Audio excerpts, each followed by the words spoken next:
Little Mr. Thief! Do your crazy holodeck business! Whoa. Mr. Cameron is standing in the middle of the flower beds. And the president and his kidnapper are standing on the road. My old man based his initial investigation on this man's eyewitness testimony. As a result, it led him to believe that the kidnapping and this facility were related. And that's how he came to suspect the head of the orphanage, Patricia Rowland. Yeah. But in court, Blaise the Best treated his testimony as if it meant nothing. Why would he do that? The president and his kidnapper were not standing inside the orphanage grounds. So a connection between the orphanage and the kidnapping was difficult to prove. I see, it's not like they were seen inside the orphanage, after all. No matter how much evidence the detectives gather at the crime scene, it doesn't mean squat if the prosecutor won't use it in court. Blaise the Best had some kind of connection with Patricia Rowland. I figured they had some kind of deal going on. In other words, you would think that Blaise was one of the kidnappers?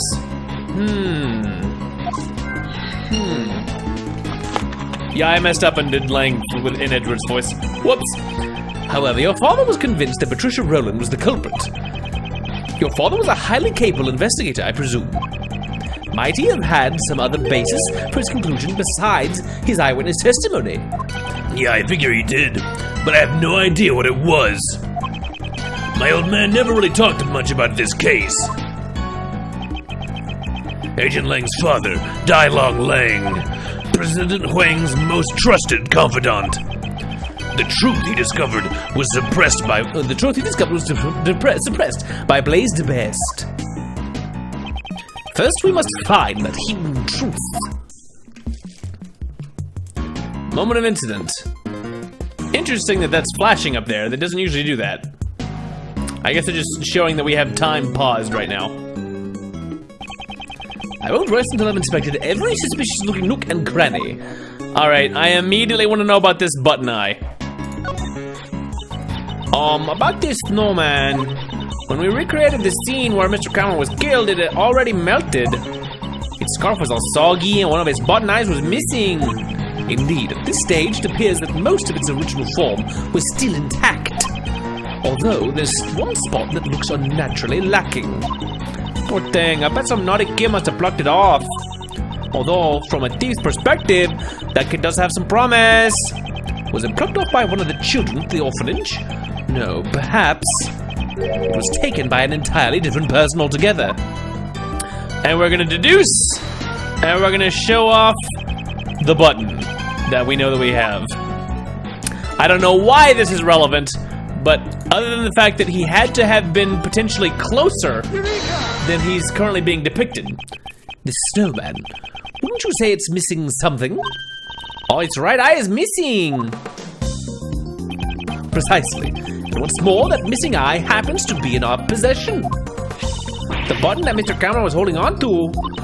He's got the exact same design as the snowman's left eye. If we assume this button was indeed the snowman's eye, a huge contradiction arises. If this button is the snowman's eye, what contradiction arises?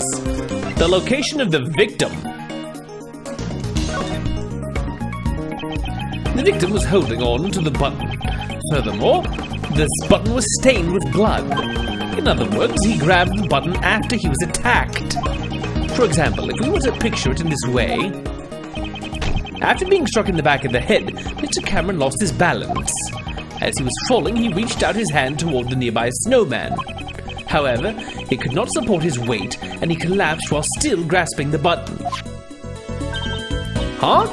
That means Mr. Cameron was near the snowman when he was attacked?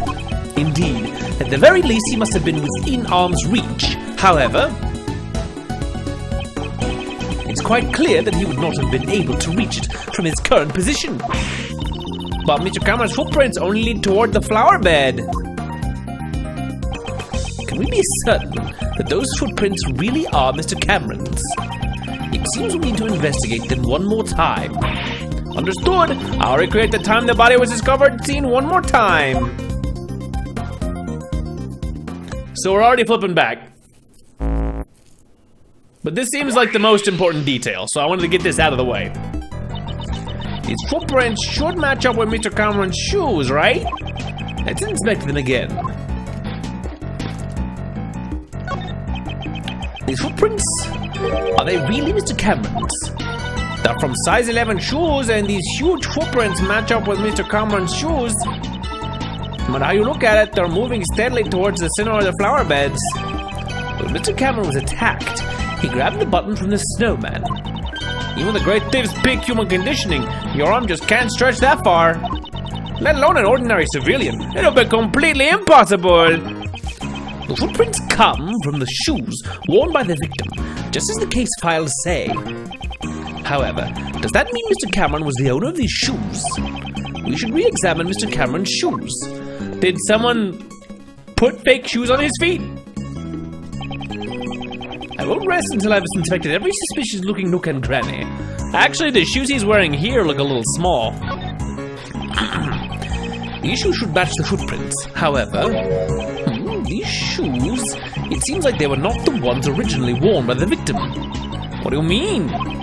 If you look closely, you'll see the laces were tied up strangely. And the size doesn't seem to fit quite right either.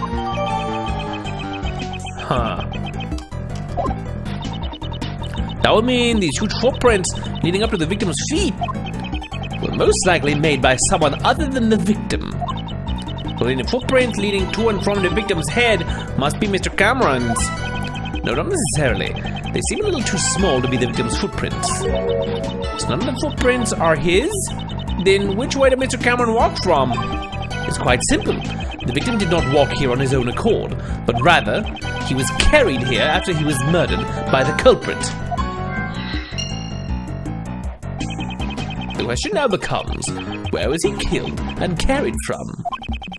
Perhaps it was near the snowman after all.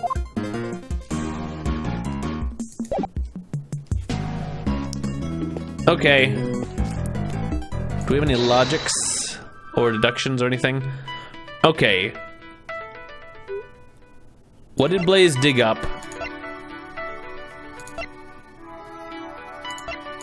Let's combine the two Blaze clues. See what we can find, if anything.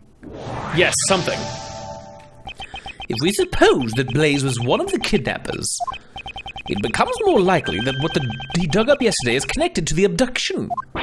Ah! What is it? I figured it out! He was treasure! Treasure! Couldn't Blaze have dug up the ransom money?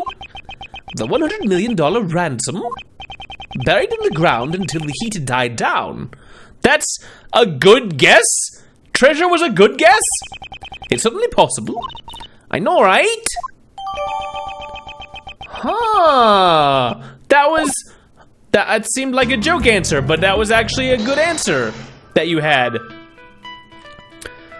So, the body was moved. Was a brick not the thing? I'm gonna combine these. These are probably not related. I'm gonna combine them anyway. Yeah, they're not related. That's fine. That's okay. Ouch. Okay, so we need additional clues before we can combine more things. What new stuff did we get? We got the shoes. Can we do anything? Can we do any like shoe deducing? This is a tricky one.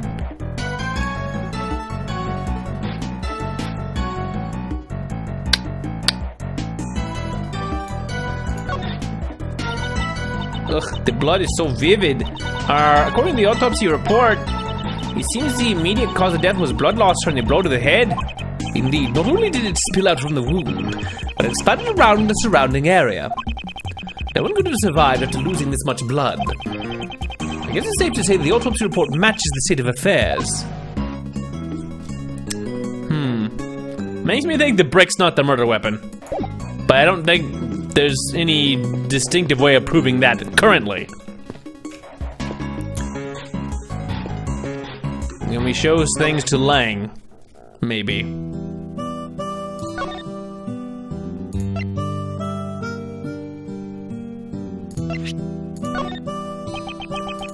No, doesn't like it. What about the fire? What kind of pup dumps out kerosene and lights it on fire as a prank? Thanks to that, some valuable evidence for this case has gone up in smoke. Agent Lang, your father relentlessly investigated the SS5 incident. During his investigation, did he find any information on the child who started the fire? So you noticed it too, huh? Truth is, I've thought about the same thing myself, but... Your father never revealed his own thoughts to anyone. Is that right? Yeah, that's right. The truth is like a needle and hidden in a haystack. It seems his feelings on the matter are more complicated than he lets on. Hehehe, Mr. Lang, haven't you forgotten something important? A wolf's nose should be able to sniff out the truth from a haystack. You're right. To think the little crow girl would be the one to tell me that. She is my assistant for good reason. Because she wouldn't let herself not be. I'm Mr. Edgeworth's assistant for good reason, you know. Alright. Oh yeah, maybe this snowman? That's a good suggestion. Mr. Cameron's body was moved. If we consider the button he was holding on to, it's highly likely that he was killed near this snowman. I should take a closer look. Ah! We can look at this snowman. I won't rest until I've inspected every suspicious looking nook and cranny, and I have already spotted it with my eagle eyes that I clicked on the wrong thing. There's something of interest here.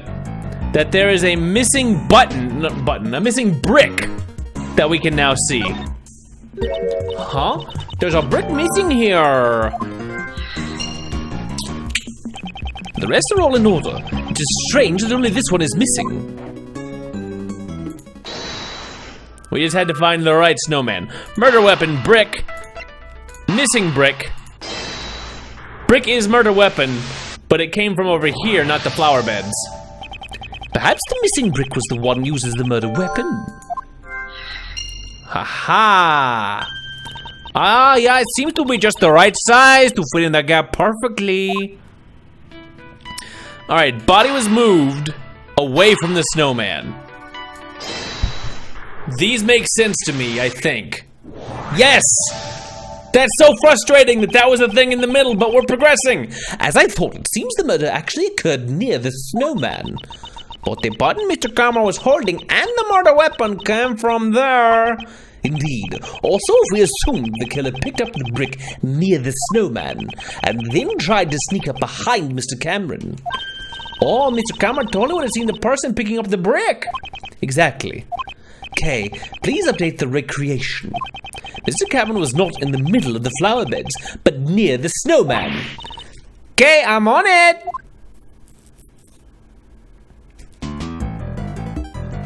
And he's not gonna be taking a picture from here. It looks really silly. There's quite the party. Also, I just want to go over here and look at this blood. The place Cameron was killed was not near the flower beds. So then, whose blood is this? We'll have to investigate this blood stain in more detail later. However, for now, our top priority is to ensure that the recreation of the crime scene is complete. Let's confirm the location of all parties involved once again. Alright, let's inspect this hot mess of a crowd. No matter how you look at it, this is strange. All the people involved in the case are gathered in the same place. Did we make a mistake here or something? One piece of evidence this recreation is based on is odd. If I had to choose which piece of evidence is fake, which piece of evidence is likely to be fake, I'm gonna say that it's the picture he took. I think this is fake. Because he's taken a picture after he's been attacked. He shouldn't be able to do that because he's dead. How would he take this picture? Unless someone else took a picture with his camera after they killed him. Was this photo really taken by Mr. Cameron? Eh? What do you mean? We have proven that whoever killed Mr. Cameron also moved the body. For what reason would they have to deliberately move his body? Perhaps the culprit wanted to falsify the scene that Mr. Cameron witnessed. And that's why they took a fake photo? They made the president stand under the streetlight and took a photo with Cameron's camera. It would have been quite simple. Now that you mention it, Mr. Cameron's camera only has one photo on it, right? Indeed, in all likelihood, the original roll of film has been removed from the camera. And after loading a new roll of film into the camera, the fake photo is taken. I see. So the photo must have been taken after Mr. Cameron was killed, right? Exactly. This was not the scene Mr. Cameron actually witnessed. It's likely that this photo is forged evidence. Then where did Mr. Cameron witness the president and his kidnapper? The photo isn't the only piece of evidence that indicates what Mr. Cameron witnessed.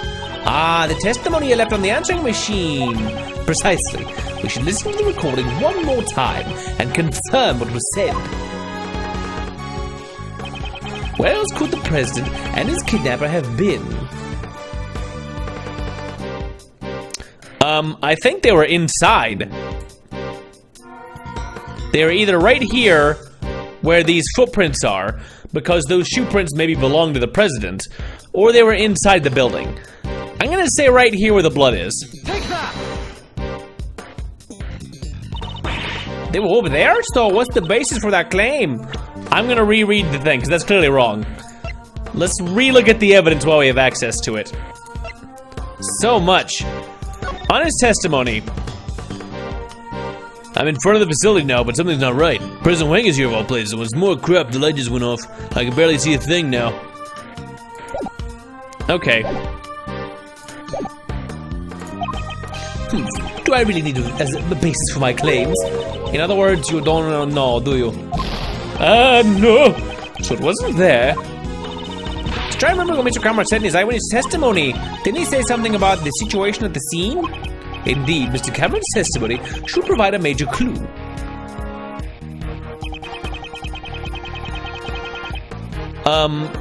Oh. They said the light went off.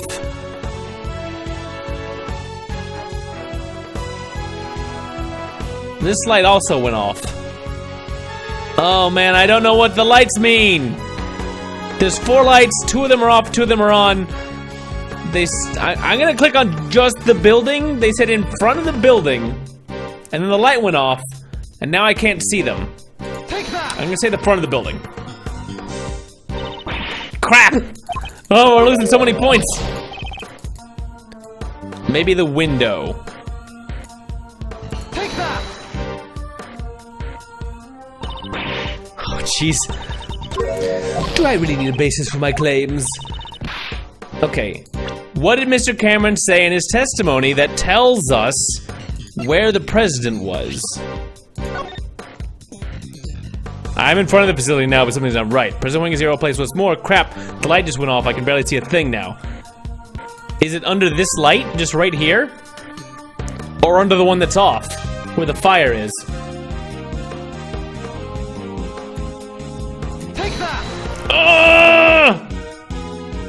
Okay, Mr. Cameron said this on the answering machine. The light just went off. I can barely see a thing now.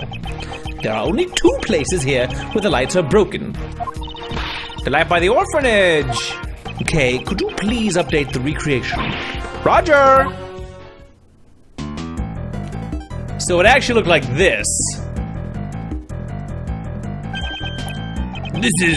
So the kidnapper was near the orphanage.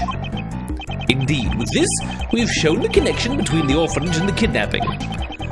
So that's why they moved the body and took a fake photo to create false testimony in order to remove any suspicion towards the orphanage in court. With this, the state of the recreation has changed completely. The time the body was discovered and seen has probably been greatly impacted as a result. Then let's go check it out right away. Preparations are ready. Since the state of the recreation has changed once again, I should press the Y button and select Change Recreation. Let's give it a try. Okay. Back to the other time. Recreating the scene.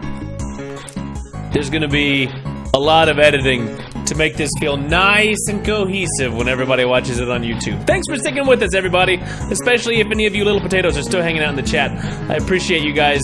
You're kind of coming in a weird time of getting stumped towards the end game of a hard game. Alright, let's see what is different, if anything.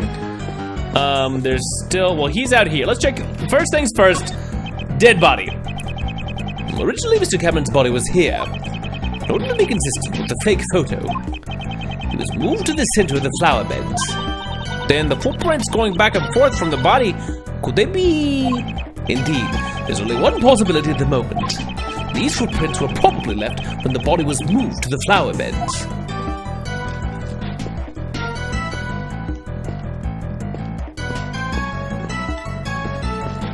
Let's just check everything out. The footprints here seem to lead to and from the body. Oh, it's the same dialogue even though he's moved. Let's check out this bloodstain now. I would rest until I've inspected every suspicious looking nook and cranny. Blood. Why is there? The blood splattered above the snow. There certainly was a substantial amount. It's almost as if the murder was actually committed here. Mr. Cameron should have been attacked near the snowman. Exactly. In that case, this blood must belong to someone else. What? But the police report said this was Mr. Cameron's blood. The one in charge of this case was Blaze DeBest. It would have been simple for him to falsify that information. But wouldn't it be faster to just clean up the bloodstains rather than falsify the information? He wouldn't be able to do that. Think about it. Blaze knew that Mr. Cameron's body would be discovered here, in which case the forensic department would naturally become involved. Ah, Illuminol reaction! They would have discovered it with the power of science!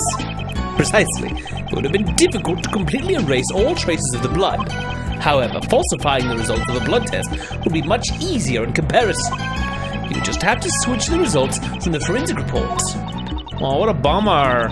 Knowing these documents I read were falsified, it looks like Mr. Cameron's clothes were completely soaked in blood. With the blood scattered here, according to Cameron's clothes, that would mean at the time, the bloodstains here had not dried yet. I see, so they need certain somebody's blood was splattered here just a short while before Mr. Cameron was murdered. Indeed, that's exactly right. However, if that's the case, wouldn't a new contradiction arise in this recreation?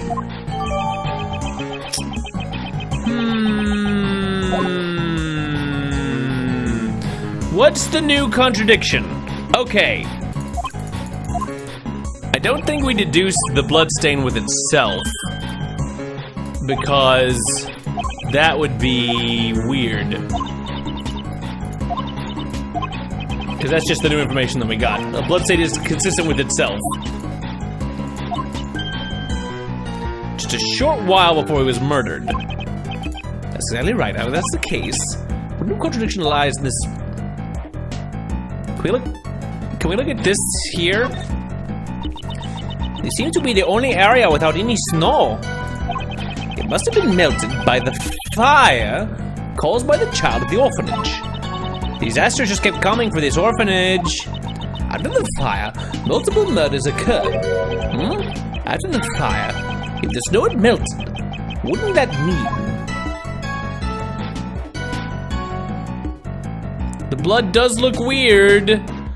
Let's deduce it with... So if the fire had happened, and then the murder had happened, the blood should be on top of it, right? But there's like, the blood's gone too. So is it the fire that makes this weird?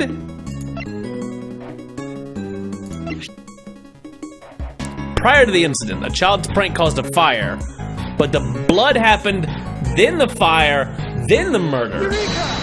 Right? This is a clear contradiction. Huh? You mean this bloodstain? Do you see how this bloodstain is broken up by the remains of the fire? Okay, good. That sounded kind of like a fake thing there for a minute. This is proof the fire occurred after the blood had scattered around the area. Huh? But I thought the fire occurred before the murder. It seems that information is suspect as well. If the fire had broken out after the murder, Then the child who started the fire should have seen the body and the bloodstains. Why then did they not come forward as a witness? It's likely that would have put Blaze at a great disadvantage. I guess we'll need to investigate this fire in more detail. Hey, you! Yes, sir. There should be some records of the fire in the police department under a different case file. I want you to bring me every last investigation report about the fire. Understood, Shifu. Oh, and one more thing. What is it, sir? Contact the House of Ling and Zhang Fa. There should be evidence from this case in my old man's room. What do you mean? I just remembered why I recognize this scene. A long time ago, I saw a picture in my old man's room. It was a drawing resembling this scene. What did you say? However, I think it looked like something a child drew. A child? Then the artist may have been the culprit behind the fire. It should still be somewhere in my old man's room. Have them send it over here. Understood, sir. That might take a while. Oh, we don't even get it all back because we had that many errors. We've still got a little ding on there. But we made it through! And that's all that matters. We've just been wandering around at the front of a really heavily populated building with this crazy stuff. Shifu, I'm back. I brought the info on the fire the kid started and a photo of the drawing in your father's office. And also, I've been waiting for this. Hurry up and hand him over. The information held by Agent Lang's father. Whoa! That's some interesting art. This is it. That's exactly what I remembered. This was the picture drawn by the child depicting the night of the incident. It sure looks like it was drawn with a child's touch. It's pretty good for a child drawing, actually. As I thought, the one who drew this is most likely the child who started the fire. I like that the president is holding Moozilla even now. Shifu! What now? Sorry, but it's gonna have to wait. Hey, Mr. Prosecutor.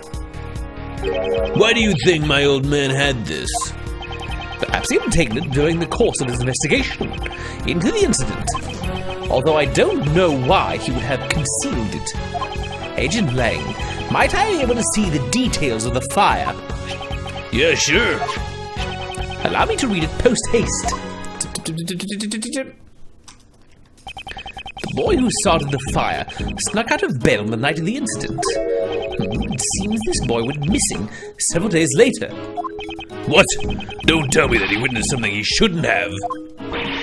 That's horrible. He was only a child after all. Well, I'd hate for that to be the case, but can't rule out the possibility entirely. Huh? Apparently, the boy left some stuff behind at the orphanage, and it was taken as evidence. What's this? What's that doing here? It's the other half of Moozilla's horn. Mr. Prosecutor, do you recognize this? Yes, I know one piece of evidence that's related to it. Which piece of evidence is related to what the boy left behind? Absolutely 100%, it's the Moozilla doll that the president liked to carry around.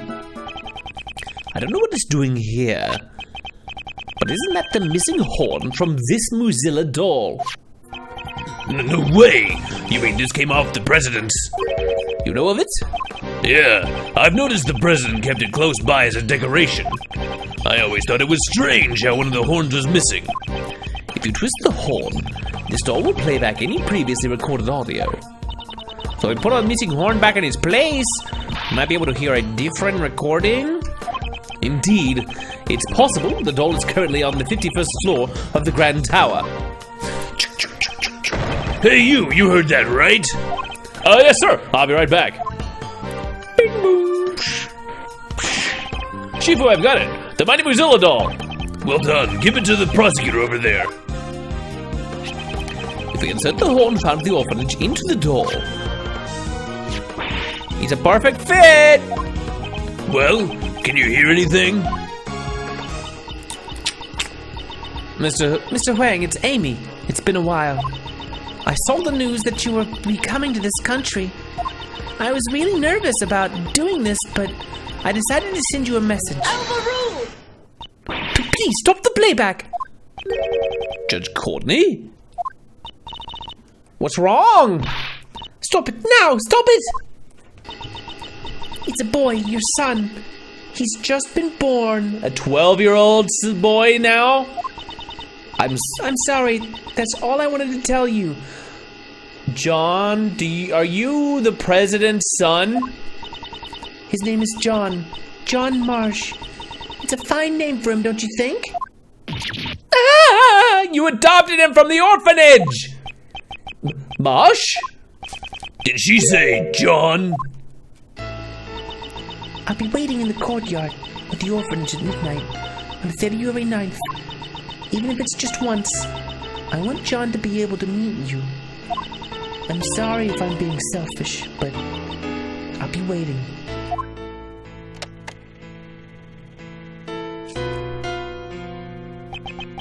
No way. That was my John. What's the meaning of this? Miss Courtney! John is not my biological son. He's adopted. Did John know about this? Of course he knew. John's mother, Amy Marsh, passed away about 5 years ago. She and I were cousins. Since we were young, we've always been really close. We were often mistaken for sisters. That's why, when she passed away, I thought it was only natural that I look after John. Also, there were circumstances which prevented me from revealing his father's identity. I never even told John his father's name. And now it's all been revealed. Thanks to the recording on that doll. Did John's mother send the doll to the president? Hey, John, was he the president? Really, my dad? Yes, he was. Before you were born, Amy worked as a diplomat in Zhengfa. A diplomat? So that must be how she became acquainted with President Wang. Hang on. Didn't you tell me she worked at the orphanage? Yes. After returning to this country, Amy left her job as a diplomat. She always had great passion for charity work, so she began working at the orphanage. Not so fast! Hey, Miss Courtney. So this Amy girl, she called the president there herself, but she never showed up at the scene of the SS-5 incident. What's with that? Amy couldn't make it. Apparently someone had been following her the whole night. Perhaps it was Blaze. I can't say for certain, but it's possible that it was his doing. After that, Amy never got another chance to see the president again. So she died 5 years ago. This conversation must be painful for John. All right, hey, John, you thirsty? You want some milk or some hard liquor? You need it. How about I buy us both some juice? We can go together, get a smoothie. I'm a part of this too. I'll listen until the end. Besides, I can afford to buy my own juice. Oh, shut down by a kid. Oh. John, you understand the reason I met with the president 2 days ago? The secret meeting from 2 nights ago. I wanted to tell him about Amy's death and that you were alive and well. But I see. That's why you couldn't tell us your reasons for meeting with the president until now. I get it. She would have had to reveal his connection with John. I brought a bouquet of lion lilies so that he would understand I truly did know about Amy. Those flowers are a dear memory to the president and Amy. The first present she received from the president was a bouquet of lion lilies. But now, even he has passed away. If only he was still alive. Perhaps I could have introduced him to John.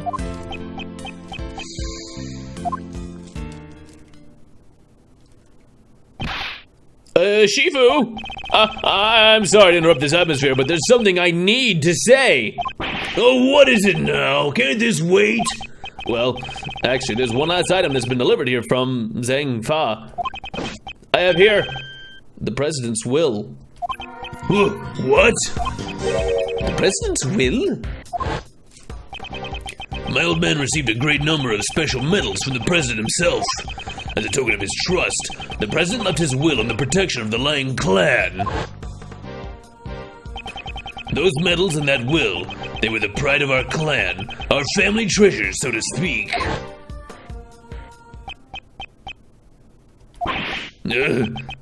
This is... Agent Lang, does that will have something to do with the current case?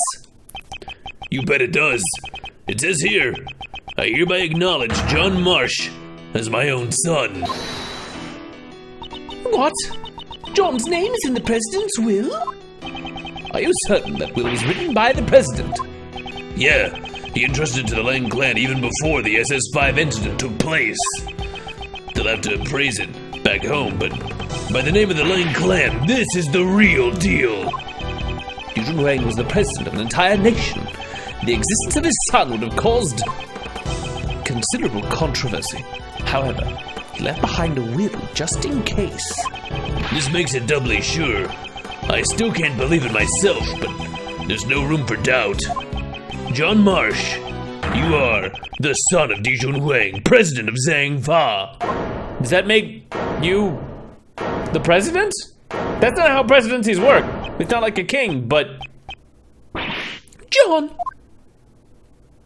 No, don't run away! John!